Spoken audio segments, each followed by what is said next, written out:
સુરત દિવસે દિવસે crime hub બની રહ્યું હોય તેવું લાગી રહ્યું છે। ફરી એકવાર 3 શખ્સોએ એક યુવકને ચપ્પુના ઘા ઝીકી રહેસી નાખ્યો હોય તેવી ઘટના પ્રકાશમાં આવી છે।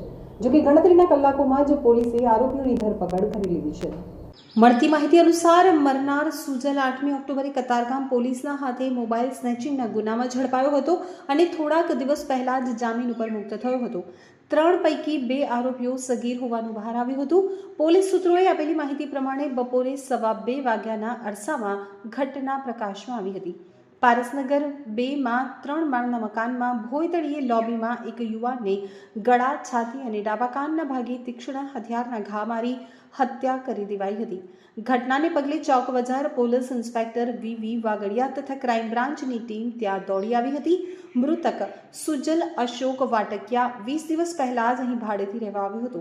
પોલીસે સીસીટીવી ચેક કરતા તેની ઉપર હુમલો કરતા 3 શખ્સો દેખાઈ આવ્યા હતા। હુમલાખોરો તેના જ મિત્રો હોવાનું અને પહેલા બહાર બોલાવી તેની સાથે મારઝૂડ કરતા સીસીટીવીમાં દેખાઈ આવતા ક્રાઇમ બ્રાન્ચ ચોક બજારની પોલીસની ટીમ બનાવી હતી।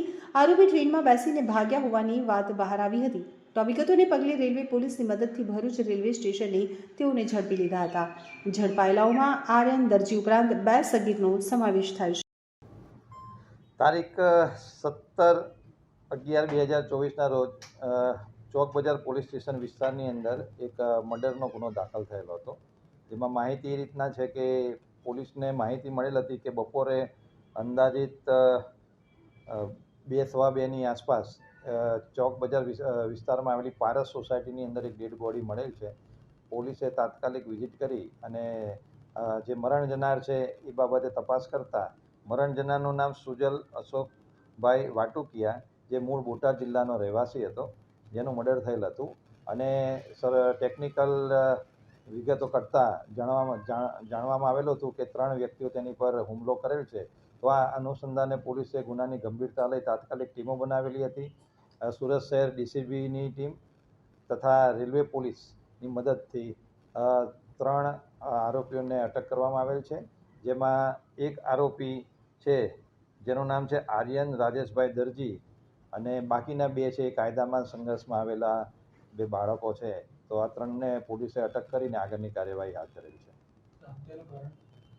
આની અંદર આ 3 જે આરોપી છે એ તથા જે મરણ જનાર છે 4 મિત્રો હતા અને બપોરે પણ એ લોકો ભેગા હતા ત્યારે આરોપીનો એક મોબાઈલ છે એ આ મરણ જનારના ઘરમાં રહી ગયેલો હતો અને એ મોબાઈલ લેવા માટે જ્યારે મરણ જનારને ફોન કરીને બોલાવવામાં આવતા એમાં વાર થઈ હતી। એ દરમિયાન આ આરોપીને મરણ જનાર વચ્ચે બોલાચાલી થઈ હતી। એમાં ઉશ્કેરાઈ જઈ અને આ 3 આરોપીઓએ મરણ જનાર ઉપર ગરદાપાટનો માર મારી એમાં જે આર્યન રાજેશભાઈ દરજી છે એણે ચપ્પા વડે હુમલો કરતા જે સુજલ છે એનું ઘટના સ્થળે જ મૃત્યુ થયેલો હતો।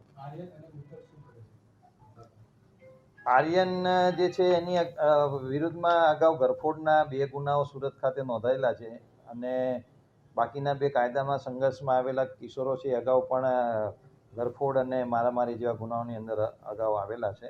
મરણ જનાર જે સુજલ વાટુકિયા છે એ પણ ગયા મહિને કતારગામ પોલીસ સ્ટેશનમાં ચેઇન સ્નેચિંગના ગુનાની અંદર એને પણ અટક કરેલો હતો।